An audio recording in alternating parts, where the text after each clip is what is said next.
झारखंड में 24,000 वैकेंसी निकल चुकी है और उसका नोटिफिकेशन मैं अभी आपको दिखा रहा हूँ और पूरा का पूरा डिटेल में पढ़ेंगे भी अभी। ठीक है, यहाँ पे सबका साइन भी है, ऐसा नहीं कि कोई फेक नोटिस है। ठीक है, चलिए देखते हैं। तो ये रहा, झारखंड सरकार स्कूली शिक्षा एवं साक्षरता विभाग प्राथमिक शिक्षा निदेशालय की ओर से यह नोटिस जारी किया गया है। ठीक है, 15 मार्च तक साइन वगैरह हो गया था। चलिए देखते हैं। तो बोला गया है यहाँ पे हमारा कि जनजाति एवं क्षेत्रीय भाषा प्रोत्साहन योजना के अंतर्गत राज्य के सभी 24 जिले के प्राथमिक विद्यालयों, ठीक है, और प्राथमिक कक्षा वाले विद्यालयों, प्रत्येक विद्यालय में एक के अंतर्गत सर्वेक्षण के आधार पर जनजाति एवं क्षेत्रीय भाषा के जितने भी टीचर रहेंगे, ठीक है, संवर्धीकरण हेतु चिन्हित विद्यालयों में जनजाति एवं क्षेत्र भाषा के मास्टर, ठीक है, या फिर माचेत के चयन, मानदेय आदि की सभी यहाँ पे डिटेल में दिया गया है। सबको हम लोग जानेंगे एक करके, जो इम्पोर्टेंट चीज है उसको भी जानेंगे। यह वीडियो पूरा डिटेल में होने वाला है, तो ध्यान से देखिएगा, ठीक है, क्योंकि पूरा डिटेल में बताऊंगा, भले टाइम लगेगा। बोला गया है कि झारखंड सरकार राज्य के बहुभाषी बहुल नागरिकों के लिए ऐसे वातावरण का निर्माण करने हेतु कृत संकल्पित है जिससे कि छात्रों के शिक्षण में उनकी भाषा बाधक नहीं है, बल्कि उनकी भूमिका निभाए। ठीक है, अच्छी बात है। फिर बोला गया है कि प्राथमिक विद्यालय कक्षा वाले विद्यालयों में अध्ययन करने वाले पढ़ने वाले बच्चों को यदि उनकी मातृभाषा के माध्यम से अध्ययन यानी कि पढ़ाने का काम किया जाता है तो इसका सीधा असर बच्चों के अधिगम प्रतिफल यानी कि रिजल्ट देखने को मिलेगा, अच्छा रिजल्ट आएगा। राज्य में कक्षा 1 से कक्षा 2 के बीच जो छिजन दर है यानी कि आपका शिक्षण दर है, लिटरेसी रेट है, सॉरी लिटरेसी रेट नहीं यार, छिजन दर है 13.75% है, 75। ठीक है, जो इस बात की पुष्टि करता है कि यदि बच्चे के मातृभाषा को विद्यालयों में व्यवहार में लाया जाए यानी कि जो बच्चा भाषा बोलता है अपने गांव में उसी को बताया जाए तो विद्यालय परिवेश में जुड़ेंगे तथा उनकी ठहराव विद्यालयों में लंबी अवधि के लिए होगा। मतलब बच्चा ये नहीं बोलेगा कि सर आ रहे हैं पेशाब करके, सर आ रहे हैं पानी पी के ठीक है, और घर गया तो घरे गया है। ऐसा होता है ना, बचपन में हम लोग भी करते थे, सरकारी स्कूल जाते थे, सर आ रहे हैं पानी पी के, सर आ रहे हैं 1 नंबर से 2 नंबर से, और घरे भाग गए। जनजाति एवं क्षेत्रीय भाषा के अध्ययन अध्यापन की प्रक्रिया का असर विद्यार्थियों के उच्च शिक्षा पर भी पड़ेगा। राष्ट्रीय शिक्षा नीति 2020 में भी हमें बच्चों की प्रारंभिक शिक्षा उनकी मातृभाषा में देने के लिए निर्देश करती है, यानी कि यह न्यू एजुकेशन पॉलिसी में बनाया गया है। पहला नोटिस हो गया ये। ठीक है, इस तरह से टोटल 17-18 नोटिस है, सबको पढ़ेंगे। दूसरा है कि राज्य के सभी 24 जिलों में विद्यार्थियों के द्वारा जनजातीय भाषा संथाली हो, अपना अपना भाषा भी यहाँ पे देख लीजिएगा, संथाली हो, खड़िया, कुड़ुक, मुंडारी, माल्टो, बिरहोरी, भूमिज, असुर तथा क्षेत्रीय भाषा, ये हो गए आपका जनजातीय भाषा। अब क्षेत्रीय भाषा में बांग्ला, उड़िया, पंचपरगनिया, खोरठा, कुरमाली, नागपुरी, ये भाषा है, ठीक है, का आधिकारिक प्रयोग किया जाता है झारखंड में। अब आगे बोला गया है कि वर्ष 2022-23 में राज्य सरकार द्वारा प्रायोगिक स्तर पर राज्य के 259 विद्यालयों में जनजातीय एवं क्षेत्रीय भाषा को मातृभाषा के रूप में स्वीकार करते हुए शिक्षण प्रक्रिया प्रारंभ की गई। जिलावार विवरण इस प्रकार है, चलिए देखते हैं जिलावार विवरण। तो यहाँ पे हमारे टोटल ये डिस्ट्रिक्ट है, ठीक है, गुमला, लोहरदगा, साहेबगंज, खूंटी, वेस्ट सिंहभूम, सिमडेगा। ठीक है, फिर है हमारा लैंग्वेज खड़िया, कुरुक, संथाली, मुंडारी हो, और ये है total number of student 24,000 student है। टोटल नंबर ऑफ बॉयज इसमें है, total number of girls and total number of schools. यार भारी मिस्टेक हो गया हमसे, हमने तो बोलते हैं 24,000 वैकेंसी से, माफ करिएगा दोस्तों, मैं एकदम देखा ना वैकेंसी इतना सीट बोला जाते यार, लेकिन यहाँ पे एकदम नाम मात्र का सीट है। चलिए सॉरी, वेरी वेरी सॉरी, क्या बोलूँ, क्षमा कर। चलिए ठीक है, मैंने बहुत जोश में आकर के वीडियो को शुरू किया था, लेकिन यहाँ पे स्टूडेंट है आपका नाम, ये सारे स्टूडेंट हैं, नंबर ऑफ स्टूडेंट, ठीक है, total number of boys and total number of girls हैं, वैकेंसी नहीं है। चलिए देखते हैं। तो कुछ वैकेंसी इससे ही जुड़ा हुआ है। अब चलिए केवल इंपॉर्टेंट चीजें ही हम लोग बात कर लेते हैं। तो देखिए यहाँ पे हमारा पहला टॉपिक है कि उपयुक्त के आलोक में निम्नवत निर्णय लिया गया है। पहला निर्णय बोला गया है कि राज्य के सभी 24 जिलों के प्राथमिक विद्यालय प्राथमिक कक्षा वाले विद्यालय, ठीक है, के अंतर्गत सर्वेक्षण के आधार पर जनजातीय भाषा और क्षेत्रीय भाषा के संवर्धीकरण हेतु चिन्हित विद्यालयों में जनजातीय भाषा क्षेत्रीय भाषा कि मास्टर की घंटी आधारित सेवा प्राप्त की जाएगी, यानी कि जितना घंटा पढ़ाएंगे उतना ही आपको पेमेंट किया जाएगा। फिर है जनजातीय क्षेत्रीय भाषा मास्टर द्वारा, ठीक है, अपने अपने निर्धारित विद्यालयों में जनजातीय भाषा क्षेत्रीय भाषा में बच्चों के भाषी ज्ञान एवं भाषा संवर्धन हेतु कार्य किया जाएगा। आगे देखते हैं। तो फिर बोला गया है कि इस उद्देश्य की प्राप्ति के लिए राज्य के सभी 24 जिलों में उपरोक्त वर्णित जनजातीय भाषा, जिसमें संथाली, ये सभी तो हम लोग देख लिए हैं, ये भाषा रहेंगे, ठीक है। कि वैसे प्राथमिक कक्षा वाले विद्यालय का चयन किया जाएगा जिसमें उपरोक्त अंकित जनजातीय एवं क्षेत्र भाषा में से किसी एक भाषा में प्राथमिकता के आधार पर मास्टर के चयन किया जाएगा। जैसे आपका एरिया में, जैसे हमारे एरिया में खोटा बहुत ज्यादा बोला जाता है, तो हम लोग के यहाँ से खोटा का मास्टर चुना जाएगा, ठीक है। वर्ग 1 to 5 में कक्षा न्यूनतम 10वीं संबंधित जनजातीय भाषा बोलने वाले हों, ठीक है। यानी कि 1 to 5 में जो कक्षा रहेगी न्यूनतम 10वीं के विद्यार्थी संबंधित जनजातीय भाषा बोलने वाले हों, ठीक है। योजना क्रियान्वयन की प्रक्रिया क्या है, तो चलिए देखते हैं। सबसे मेन चीज है यहाँ पे हमारा कि क्वालिफिकेशन क्या रखा जाएगा। तो देखिए, चयन का संरक्षण बोला गया है। इस योजना हेतु जिला स्तर पर जिला शिक्षा अधीक्षक नोडल पदाधिकारी होंगे, ठीक है। विभागीय आदेश प्राप्त होने के पश्चात अपने क्षेत्राधीन सभी प्रखंड शिक्षा पदाधिकारी को सर्वेक्षण हेतु निर्देश करेंगे, ठीक है। फिर विभागीय आदेश के प्राप्ति के साथ ही जिला के अंतर्गत जितने भी प्रखंड है, ये शिक्षा प्रसार पदाधिकारी की बैठक कर समीक्षा के उपरांत सर्वेक्षण का आदेश दिया जाएगा, ठीक है, या निर्गत किया जाएगा। आगे देख लेते हैं। तो फिर बोला गया है कि संबंधित प्रखंड शिक्षा प्रसार पदाधिकारी सर्वेक्षण हेतु विद्यालयवार BRP और CRP की जो टेंडिंग है, ठीक है, कराते हुए सर्वेक्षण का कार्य प्रारंभ करेंगे। सर्वेक्षण में यह सुनिश्चित किया जाएगा कि प्रत्येक विद्यालय में स्थलीय जांच की जाए, ठीक है, एवं विद्यालय में 1 to 5 के प्रत्येक कक्षा में नामांकन कम से कम 10 विद्यार्थी जनजातीय क्षेत्रीय भाषा बोलने वाले हों, ठीक है, तभी उस स्कूल में उस भाषा का पढ़ाया जाएगा।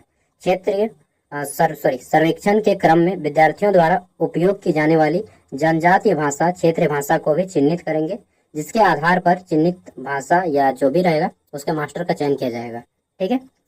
फिर बोला गया यहाँ पे कि यदि सर्वेक्षण के क्रम में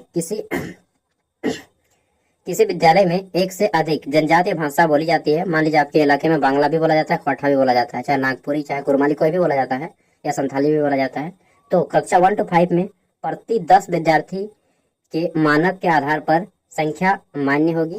तदनुसार ऐसे विद्यालय में जनजातीय भाषा क्षेत्रीय भाषा के एक से अधिक शिक्षक होंगे, ठीक है। तो हमारे इलाके में जैसे अगर बात किया जाए तो यहाँ पे खोटा बोला जाता है मेजोरिटी, सेकेंडली बोला जाता है यहाँ पे संथाली वगैरह, ठीक है, तो संथाली का भी मास्टर आ जाएगा। नेक्स्ट है हमारा सर्वेक्षण उपरांत विहित प्रपत्र में चिन्हित विद्यालयों तथा उसमें उपयोग की जाने वाली जनजातीय भाषा क्षेत्रीय भाषा की सूची कंडिका डोप के आधार पर मास्टर के चयन के लिए अंकित प्रखंड स्तरीय चयन समिति की समक्ष या समीक्षा अनुशंसा हेतु स्थापित किया जाएगा। विभाग द्वारा सर्वेक्षण संबंधी आदेश के साथ जिला को विहित प्रपत्र का प्रारूप उपलब्ध कराया जाएगा। विहित प्रपत्र में संबंधित विद्यालय को प्रधानाध्यापक या प्रभारी प्रधानाध्यापक का हस्ताक्षर विवरण के साथ साथ सर्वेक्षणकर्ता का हस्ताक्षर एवं विवरणी करना अनिवार्य होगा, ठीक है। अब यहाँ से इम्पोर्टेंट बातें शुरू होती है कि मास्टर के चयन के लिए गठित जो स्तरीय रहेगी प्रखंड स्तरीय समिति, ठीक है, अनुशंसित सूची जिला स्तरीय समिति को संपुष्टित हेतु उपलब्ध कराया जाएगा। जिला स्तरीय समिति का स्वरूप निम्नवत होगा। कैसा रहेगा, तो देखिए यहाँ पे कौन कौन रहेंगे, उपायुक्त रहेंगे यानी कि DC, उप विकास आयुक्त रहेंगे DDC, ठीक है। फिर हमारा यहाँ पे जिला शिक्षा पदाधिकारी रहेंगे और जिला कल्याण पदाधिकारी, ठीक है। उपायुक्त द्वारा नामित जनजातीय भाषा क्षेत्रीय भाषा के पदाधिकारी या कर्मी रहेंगे और इसके हेड रहेंगे केवल उपायुक्त यानी कि DC, ठीक है। आगे देखते हैं। तो यहाँ पे जिला शिक्षा अधीक्षक भी रहेंगे, इसके सदस्य सचिव सदस्य ये रहेंगे, बाकी सभी सदस्य रहेंगे, ठीक है। और इसके हेड कौन रहेंगे, उपायुक्त DC। नेक्स्ट बोला गया है कि जिला स्तरीय समिति द्वारा संपुष्टि उपरांत प्रस्ताव चिन्हित विद्यालयों की सूची सहित स्कूली शिक्षा एवं साक्षरता विभाग झारखंड को उपलब्ध कराया जाएगा, जिसके आधार पर प्रखंडवार चिन्हित विद्यालयों की संख्या के लिए योजना क्रियान्वयन की स्वीकृति प्रदान की जाएगी। नेक्स्ट देख लेते हैं। तो यहाँ पे 2 नंबर पॉइंट हमारा है कि प्रखंड स्तरीय चयन समिति जनजातीय एवं क्षेत्रीय भाषा मास्टर के चयन हेतु प्रखंड स्तर पर एक चयन संबंधित प्रखंड के विकास पदाधिकारी अध्यक्षता में गठित होगी, जिसमें निम्नांकित सदस्य होंगे। अब प्रखंड में कौन कौन होंगे, तो देखिए प्रखंड विकास पदाधिकारी वीडियो इसके हेड होंगे, ठीक है। प्रखंड शिक्षा पदाधिकारी जो रहेंगे, प्रखंड शिक्षा प्रसार पदाधिकारी इसके सदस्य सचिव रहेंगे। प्रखंड कल्याण पदाधिकारी इसके जो है सदस्य रहेंगे। संबंधित प्रखंड मुख्यालय के उच्च विद्यालय के प्रधान जो भी प्रभारी रहेंगे वो इसके सदस्य रहेंगे, या प्रखंड विकास पदाधिकारी द्वारा नामित जो भी करे जाएंगे, ठीक है। प्रखंड स्तरीय अनुसूचित जनजाति या जो रहेंगे जाति के एक पदाधिकारी रहेंगे, या उप विकास आयुक्त द्वारा मनोनीत कोई सदस्य रहेंगे। अब चयन हेतु अर्हता, सबसे इम्पोर्टेंट चीज कि यहाँ पे किसको लिया जाएगा, ठीक है। चलिए भाई दिल थाम के बैठिए। बोला गया है यहाँ पे कि मान्यता प्राप्त बोर्ड से न्यूनतम इंटरमीडिएट यानी कि 10+2 में 45% अंकों के साथ उत्तीर्ण, यानी कि आप 12वीं 45% अंकों के साथ पास हैं तो आपको लिया जाएगा। सुनिए लिया जाएगा। इंटरमीडिएट में उपरोक्त अंकित विज्ञापन जनजातीय भाषा क्षेत्रीय भाषा में उत्तीर्ण होना अनिवार्य है, ठीक है। तो जैसे मैंने अपना ग्रेजुएशन की बात करता हूँ, 10+2 पास किया है, ठीक है। 45% से ज़्यादा मार्क्स है मेरे 76% है 12th में, ये हो गया। चलिए मैंने क्राइटेरिया पास किया। दूसरा यहाँ पे क्या बोला गया है कि इंटरमीडिएट में उपरोक्त अंकित विज्ञापित जनजातीय भाषा क्षेत्रीय भाषा में उत्तीर्ण होना अनिवार्य है। अब यहाँ पे जितना भी भाषा मैंने बोला, ठीक है, उन भाषा में से किसी एक भाषा में आपने 12th किया हो, 12वीं अगर पास है, जैसे मैंने 12th में भी 12वीं मेरा इंग्लिश था, ठीक है, और खोटा था, मैंने हिंदी को नहीं रखा था, इंग्लिश और खोटा, और मेरे खोटा में 88 मार्क्स आए हैं। तो एक तरह से देखा जाए तो मैं भी इसके लिए एलिजिबल हूँ, ठीक है। तो ये बात समझ गए। एक भाषा का होना पेपर होना चाहिए जो आप 12th में रखे हों, और 45% से ज़्यादा मार्क्स होने चाहिए। इसके साथ ही उम्र सीमा जो है 21 वर्ष होने चाहिए, न्यूनतम उम्र 21 वर्ष एवं अधिकतम उम्र 45 वर्ष, ठीक है। सीमा की गणना प्रकाशित विज्ञापन में निर्देशित अंकित तिथि के आधार पर किया जाएगा। अब आपको वहाँ पे भाग लेने के लिए एलिजिबल हैं, जैसे मैं अभी 23 वर्ष का हूँ, ठीक है, मतलब हो ही गया हूँ यार, ठीक है। तो मैं भी इसके लिए एलिजिबल हूँ पूरी तरह से। चलिए मैं एक उदाहरण देके बता रहा हूँ, ऐसा नहीं कि मैं ज्वाइन ही कर लूँगा, मेरा यूनिवर्सिटीज में हो गया है ये सब, मैं कोशिश करूँगा कि सबसे दूरी रहूँ। चलिए नेक्स्ट है हमारा चयन की प्रक्रिया एवं मेगा सूची का निर्माण। तो आपका सिलेक्शन कैसे होगा और आपका मेरिट कैसे बनेगा। तो जिला स्तरीय समिति से चयनित विद्यालयों की संपुष्टि के उपरांत अंतिम रूप से चयन सूची के आधार पर प्रखंड स्तरीय समिति द्वारा जनजातीय एवं क्षेत्रीय भाषा मास्टर के लिए विज्ञापन का प्रकाशन स्थानीय समाचार पत्रों एवं विभिन्न जिला प्रखंड स्तरीय कार्यालयों के सूचना पट तथा जिला के आधिकारिक वेबसाइट पर सूचना प्रकाशित की जाएगी। फिर बोला गया है कि प्रकाशित विज्ञापन के आधार पर संबंधित प्रखंड विकास पदाधिकारी, ठीक है, यानी कि बीडीओ ब्लॉक डेवलपमेंट ऑफिसर के कार्यालय में निबंधित डाक स्पीड पोस्ट के माध्यम से आपको जो है आवेदन करना होगा, प्राप्त किया जाएंगे तथा उसे प्राप्ति की तिथि को ही पंजी में सूचीबद्ध किया जाएगा। चयन हेतु मेगा सूची निम्न मानक के आधार पर किया जाएगा। अब देखिए क्या होगा, आपके डिस्ट्रिक्ट में वैकेंसी आएगा, प्रत्येक जिला में प्रत्येक प्रखंड के आधार पर वैकेंसी निकालेगा और जिला के वेबसाइट में आपको दिया जाएगा, ठीक है। और फिर आपको वो फॉर्म भर के सबमिट करना होगा आपके प्रखंड में। अब सिलेक्शन किस आधार पर किया जाएगा, तो देखिए ये अधिकतम अंक जोड़ेंगे, पूर्णांक जोड़ेंगे, प्राप्तांक जोड़ेंगे, प्रतिशत प्राप्तांक और अभ्यर्थी के अंक। अब देखिए जैसे मैट्रिक पहला है हमारा मैट्रिक, इसमें रखेगा मायने, ठीक है। फिर हमारा इंटरमीडिएट मायने रखेगा, फिर हमारा इंटरमीडिएट में जनजातीय भाषा या क्षेत्रीय भाषा जो भी आपका में प्राप्त अंक मायने रखेगा 10 मार्क्स का, मैट्रिक 20 मार्क्स, इंटरमीडिएट 30 मार्क्स, ठीक है, जनजातीय भाषा 10 मार्क्स। फिर हम बात कर लेते हैं, तो अगर आप ग्रेजुएशन किए हैं तो आपको 20 मार्क्स, पीजी अगर आप किए हैं स्नातकोत्तर तो आपको 10 मार्क्स मिलेंगे, ठीक है, और बीएड वगैरह किए हैं तो आपको 10 मार्क्स मिलेंगे, कुल मिला के 100 मार्क्स का होगा, ठीक है। तो यहाँ पे तो बहुत सारा क्राइटेरिया रख दिया गया। अब मेरा पीजी है लेकिन मेरा बीएड नहीं है, वैसे भी मैं नहीं जाऊँगा यार, फिर भी मेरा मन इधर आ रहा है। चलिए देखते हैं। तो देखिए बोला गया है कि अधिकतम अंक 20 होंगे, पूर्णांक 500 मार्क्स का होता है मैट्रिक में, प्राप्तांक जितना प्राप्तांक रहेगा उसके आधार पर, प्रतिशत प्राप्तांक, ठीक है, दशमलव के 4 अंकों में अभ्यर्थी का अंक, ठीक है, प्रतिशत प्राप्तांक मैट्रिक, तो इसको 20% यहाँ से आएगा आपका। फिर है इंटरमीडिएट, तो इंटरमीडिएट में जितना भी आएगा उसका 30% आ जाएगा आपका, ठीक है। फिर ये 10 मार्क्स मिलेगा आपका किसमें, तो इंटरमीडिएट में जनजातीय भाषा में प्राप्त अंक के आधार पे, ठीक है। अगर आप 100 में 100 लेते हैं तो आपको पूरा मिल गया 10 मार्क्स। मैंने 88 नंबर लाया था, उसी के आधार पे मेरा बनेगा 8.8 मार्क्स मेरा बनेगा, तब 10% इसका। ठीक है, देखिए अब यहाँ पे आपने जितना मार्क्स लाया तो 500 में अगर आप 500 लाए तो ये 20 मार्क्स मिल जाएंगे आपको पूरा। सपोज दैट किसी का 500 में 400 मार्क्स आया है, ठीक है, तो उसका कितना मिलेगा, 80 मार्क्स मिलेगा वहाँ पे। ठीक है, 20% 400 का, 400 का 20% उतना ही ना होगा जी, हाँ इतना ही होगा, 80 मार्क्स। जैसे मेरा अगर बात किया जाए तो 390 मार्क्स है इस तरह से। ठीक है, तो उसके अकॉर्डिंग मेरा मिल जाएगा 39 गुने 2। ठीक है, तो ये मेरा हो जाएगा 48 मार्क्स। 40 तो 80 नहीं यार, ज़्यादा होगा, 9 दूना 18 8, 3 दूना 6 और एक साथ छोड़िए जो भी होगा। ठीक है, 40 दूना 80 में 2 घटा देंगे तो 78 मार्क्स होगा मेरा। चलिए आगे देखते हैं। तो उसी तरह से मैं समझाने के लिए बता दिया, ये 10 मार्क्स यहाँ से मिलेंगे। ग्रेजुएशन में अगर आप फुल मार्क्स लाए हैं तो 20%, और जितना मार्क्स लाए हैं उसका 20%, इस तरह से निकाला जाएगा। फिर हमारा स्नातकोत्तर, इसमें हमारा जो ग्रेजुएशन में जितना मार्क्स लाए हैं उसके 10% दिया जाएगा। ठीक है, फिर यहाँ पे हमारा बीएड वगैरह किए हैं, जितना मार्क्स लाए हैं उसके अकॉर्डिंग आपका परसेंटेज बैठा जाएगा। ठीक है, और फिर यहाँ पे टोटल निकाला जाएगा। सपोज दैट किसी कैंडिडेट ने यहाँ पे इसमें 15 मार्क्स ला लिया, इसमें भी 20 मार्क्स ला लिया। ठीक है, 15 डायरेक्ट जोड़ते हैं, इसमें 10 मार्क्स, इसमें 15 मार्क्स, आधा आधा जोड़ते हैं। ठीक है, तो कुल मिला के मतलब कटअप कितना जाएगा, 80 प्लस जाएगा कटअप। ठीक है, सिंपल अगर जोड़ेंगे तो 80 से ज़्यादा नंबर आ रहा है तभी आपको यहाँ पे होने का संभावना है, अन्यथा होने की संभावना नहीं है। ठीक है, ये बात है।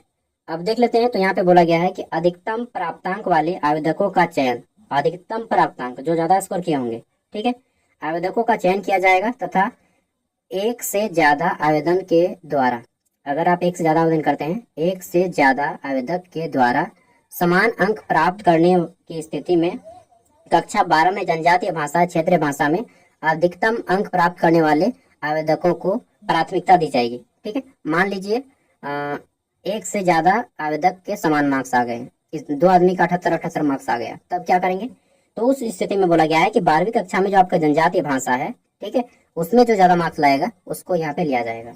इसके बाद भी समान अंक रहने पर इंटरमीडिएट 10+2 के आधार पर मार्क्स आ जाएगा। मान लीजिए अब दोनों के कोठा में 90-90 है, तो फिर देखेगा कि 12वीं में कौन ज्यादा मार्क्स लाया है, तो जिसका ज्यादा मार्क्स होगा 12वीं में उसको लिया जाएगा। ठीक है, ये प्रोसेस है। आगे देखते हैं, तो फिर बोला गया है यहाँ पे कि चयन समिति के बैठक की कार्यवाही तथा अंतिम रूप से चयन आवेदकों से संबंधित सूची का विवरण बैठक पंजी में विस्तृत रूप से अंकित की जाएगी। चयनित सूची का जिले की आधिकारिक वेबसाइट एवं प्रखंड पदाधिकारी उप विकास आयुक्त के कार्यालय में सूचना पत्र पर प्रकाशित की जाएगी। 2 जगह प्रकाशन किया जाएगा, पहला एक जिले की वेबसाइट पे और दूसरा आपका कहाँ पे, तो आपका ब्लॉक के जो सूचना पट होता है वहाँ पे। ठीक है, तो मैं तो जिला का वेबसाइट में आऊँगा तो मैं हर चीज़ का अपडेट दे दूंगा, कब होगा ये भी बताऊंगा वीडियो के एंड में।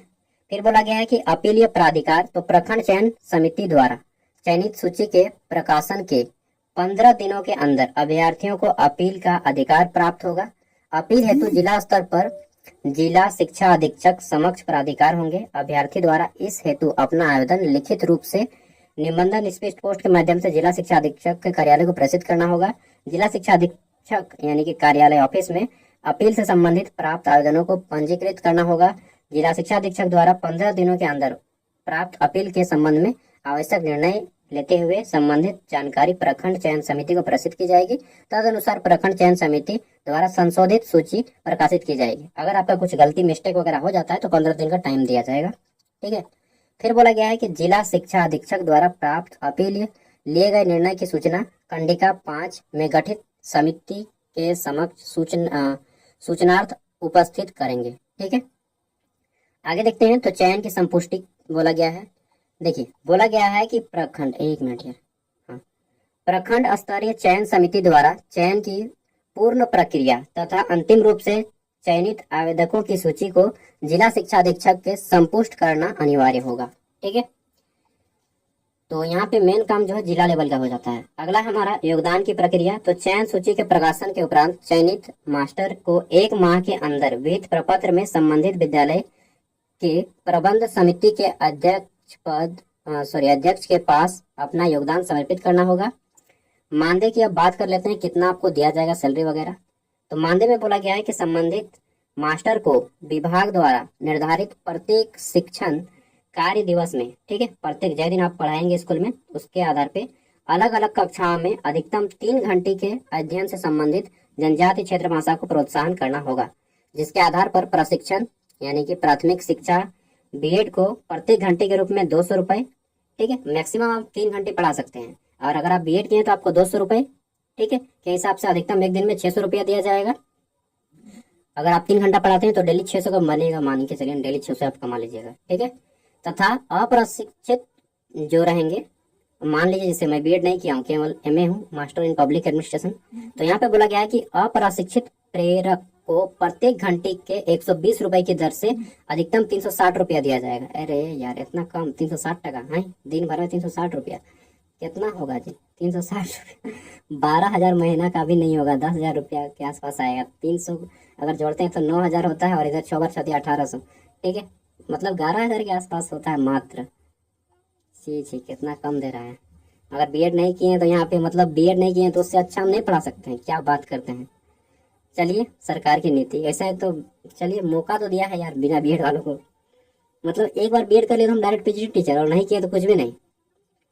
अजीब हालत है। चलिए, जो संबंधित विद्यालय प्रबंध समिति द्वारा इस संबंध में प्राप्त निधि से वास्तविक उपस्थिति एवं ली गई घंटियों के आधार पर भुगतान किया जाएगा। प्रत्येक माह अधिकतम कार्य दिवस 25 दिन की गणना की जाएगी। अरे बेटा 30 दिन आपको काम नहीं मिलेगा, 25 दिन का जोड़ा जाएगा, ठीक है, यानी कि 360 को आप गुना कर दीजिए 25 से, ठीक है, यही आपका सैलरी रहेगा। जैसे मैं दिखा देता हूँ एक्चुअल अमाउंट कितना आएगा, ताकि आप लोग काम करने के लिए इच्छुक हैं तो कर सकते हैं, नहीं इच्छुक हैं तो छोड़ सकते हैं, ठीक है। 25 दिन की गणना करते हैं तो 0 हो गया, ठीक है, 6 के 0, 1 मिनट, 25 150 हो गया, ठीक है, 15 25 तिया 75 और 15 कितना हो गया मेरा जी? 80। ये 8,000 होता है, right? तो चलिए मैंने कैलकुलेटर भी लेते आया है। 25 दिन काम कीजिएगा 360 रुपये के हिसाब से, तो आपको 360 रुपया है, कितना है जी? 12, हाँ 9,000 रुपया होगा, मैक्सिमम 9,000 एक महीना में, इतने कमाइएगा, ठीक है। अगर आप 600 रुपया के हिसाब से 25 दिन काम कीजिएगा तो आपका 15,000 रुपया होगा मैक्सिमम, ठीक है, इतने कमाइएगा।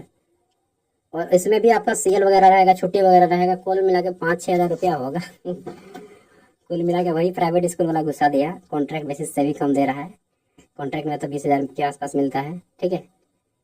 तो ये है स्थिति। चलिए जो भी है आगे पढ़ते हैं, इसमें भी भीड़ होगा। जो संबंधित विद्यालय प्रबंधन समिति द्वारा इस संबंध में प्राप्त निधि से वास्तविक उपस्थिति एवं ली जाएगी। क्या बोला गया है कि 25 दिन अधिकतम होगा, कहाँ गया? 1 मिनट, ये तो हो गया है। आप आगे बढ़ते हैं। तो चयन की अवधि बोला गया है कि दोस्तों प्रथमतः सबसे पहले यह चयन एक शैक्षणिक वर्ष के लिए किया जाएगा, मतलब आपका अप्रैल में शुरू होगा, मतलब जनरली अप्रैल में शुरू होता है ना, और मार्च में कंप्लीट होता है। तो इसी तरह से आपको 1 साल के लिए सिलेक्टेड किया जाएगा, जिस महीने में सिलेक्शन लीजिएगा उसी महीने में अगले साल सिलेक्शन आपका कंप्लीट हो जाएगा, ठीक है। लेकिन यहाँ पे रुकिएगा, 1 साल के लिए चुना जाएगा तथा इस अवधि की समाप्ति के पश्चात जनजातीय भाषा क्षेत्र मास्टर के कार्य के मूल्यांकन के आधार पर यदि उनका कार्य संतोषप्रद पाया जाता है तथा सरकार द्वारा इस योजना का विस्तार करने का निर्णय किया जाता है तो आगामी वर्ष के लिए इनकी सेवाएं प्राप्त करने हेतु विचार किया जाएगा, ठीक है। तो अगर सरकार बोलती है कि नहीं इसको आगे बढ़ाना है, एक्सटेंड करना है, तो आपको बढ़ाया जाएगा, मतलब एक तरह से 12 टीचर घुसा रहा है फिर से, ठीक है।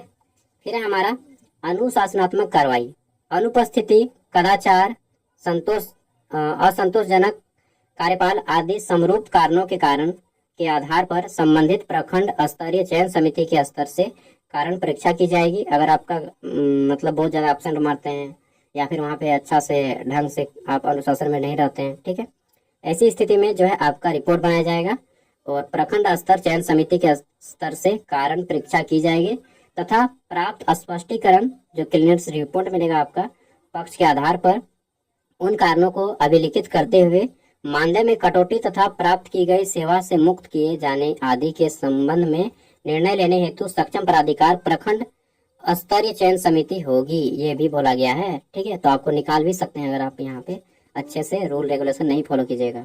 फिर है कार्य का मूल्यांकन, वार्षिक उपलब्धि का मूल्यांकन की जवाबदेही संबंधित प्रखंड चयन समिति की होगी, जिसके संबंध में प्रशासकीय विभाग द्वारा अलग से आदेश निर्गत किया जाएगा, मतलब निकाला जाएगा।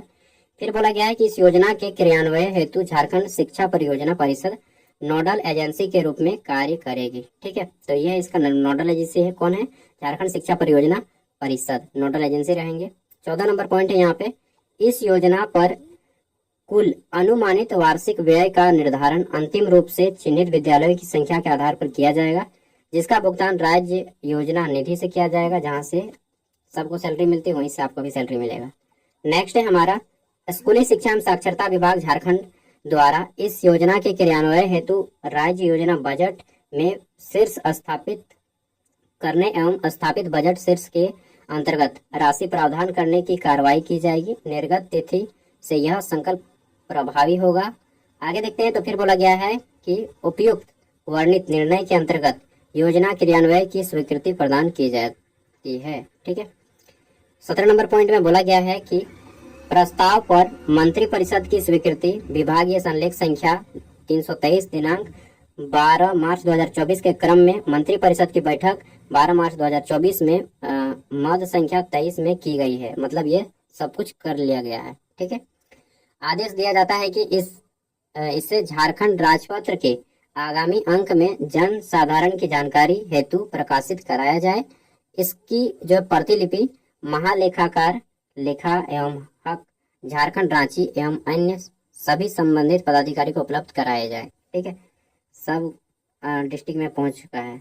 आगे देखते हैं। तो यहाँ पे पूरा पढ़िए लेते हैं। झारखंड राज्यपाल के आदेश से, राज्यपाल का यहाँ पे सिग्नेचर है। झारखंड राज्यपाल के आदेश से सीपी राधाकृष्णन जी का सिग्नेचर। बाप रे कैसा सी लिखे हैं जी, सी और आर कहाँ गए राधाकृष्णन जी का। चलिए जो भी है यहाँ पे। फिर हमारा यहाँ पे सरकार के प्रभारी सचिव उमाशंकर सिंह, सरकार के प्रभारी सचिव का साइन है। झारखंड राज्यपाल के आदेश से उमाशंकर सिंह सरकार के प्रभारी सचिव का आदेश है। सॉरी दोस्तों, राज्यपाल का साइन नहीं है। देन हम देख लेते हैं। तो यहाँ पे उमाशंकर जी का भी यहाँ पे साइन है, यहाँ पर भी। ठीक है। फिर बोला गया है कि प्रतिलिपि अधीक्षक राज्य के मुद्रणालय डोरंडा रांची को असाधारण अंक में प्रकाशित हेतु प्रेषित। उनसे अनुरोध है कि इसकी 500 अतिरिक्त प्रतियां स्कूली शिक्षा एवं साक्षरता विभाग को अविलंब उपलब्ध कराया जाए। मतलब कि 500 इसका ऐसा ही कॉपी बना है और सबको बांट दिया गया है। बस पेपर में नहीं आया है। ठीक है। बस पेपर में सूचना आई थी जिसका मैंने आप सभी को अपडेट दे दिया था। फिर बोला गया है कि प्रतिलिपि महालेखाकार लेखा झारखंड रांची महाधिवक्ता झारखंड मुख्यमंत्री के प्रधान सचिव, मुख्य सचिव, उप सचिव, प्रधान सचिव एवं जितना भी है विभाग ये झारखंड सब कुछ है यार। ठीक है। उमाशंकर जी सबको यहाँ पे इन्फॉर्मेशन कर दिया गया है। तो दोस्तों ये है सूचना। और 9,000, 10,000, 15,000 मतलब जो लोग बीएड किए हैं वो लोग आप लोग कितना मैक्सिमम 15,000 कमा सकते हैं, लेकिन 15,000 नहीं होगा। ठीक है। 25 दिन होगा, उसमें से आपका तो छुट्टी मिल जाएगा। मतलब 20 दिन क्लास चलेगा, मान के चलिए ना 20 दिन। ठीक है। तो 6 दूना 12,000 के आसपास कमाई होगा बीएड टीचर का। और जो लोग बीएड नहीं किए होंगे उनका 360 के हिसाब से हो जाएगा। ठीक है। 12 जो 36, 360 के हिसाब से लीजिएगा। हाँ, तो इसके 7,000 के आसपास होगा, 7, 7,500, 7,000। ठीक है। अनुमान रखिए कि 7 से 8,000 के बीच में इनका होगा। ठीक है। तो इतना में आप लोग को शायद शादी उदी भी नहीं होगा ना। बोलेगा कितना कम कमाता है जी, कैसे होगा। चलिए जो भी है, तो इतना कम में तो होगा नहीं। फिर भी अगर आप इसमें पार्टिसिपेट करते हैं और फ्यूचर में अगर आप इसका हो जाते हैं टीचर, ठीक है, तब क्या होगा, टीचर बन जाते हैं तो आपको बीएड कर लेना है। ठीक है। क्योंकि अगर आप टीचर बन ही गए हैं तो इस फील्ड में उतरिए जाइए, बीएड कर लीजिए। ठीक है। और आगे बढ़ जाइए। तब आपको हो सकता है फ्यूचर में अगर वैकेंसी आती है तब आपको इसमें छूट भी दिया जाए और आप आगे भी बढ़ सकते हैं। ठीक है। चलिए मिलते हैं नेक्स्ट वीडियो में। थैंक यू वीडियो को देखने के लिए। और क्या बताएंगे, हाँ ये बताना है कि इसकी वैकेंसी कब आएगी। तो देखिए 4 जून को हमारा इलेक्शन खत्म हो जाएगा, रिजल्ट वगैरह सब कुछ आ जाएगा। उसके बाद आपका जो है इसका जून में ही नोटिफिकेशन आ जाएगा। जुलाई अगस्त तक इसका सिलेक्शन भी हो जाएगा। गवर्नमेंट चाहती है कि जितना जल्दी हो सके विधानसभा चुनाव से पहले ये सभी काम को निपटा लें। इसका पीडीएफ पूरा का पूरा मैं वीडियो को डिस्क्रिप्शन में दे रहा हूँ, जिनको चाहिए वहाँ से डाउनलोड कर सकते हैं। ठीक है। शुरू में मैंने बोल दिया था वैकेंसीज के बारे में, उसके बारे में थोड़ा सा सॉरी, लेकिन वैकेंसी आपका लगभग इतना आ जाएगा, 24-25 हज़ार के आसपास आ जाएगा। उससे ज़्यादा ही जाएगा, उससे कम नहीं आएगा। ठीक है। चलिए थैंक यू, बाय।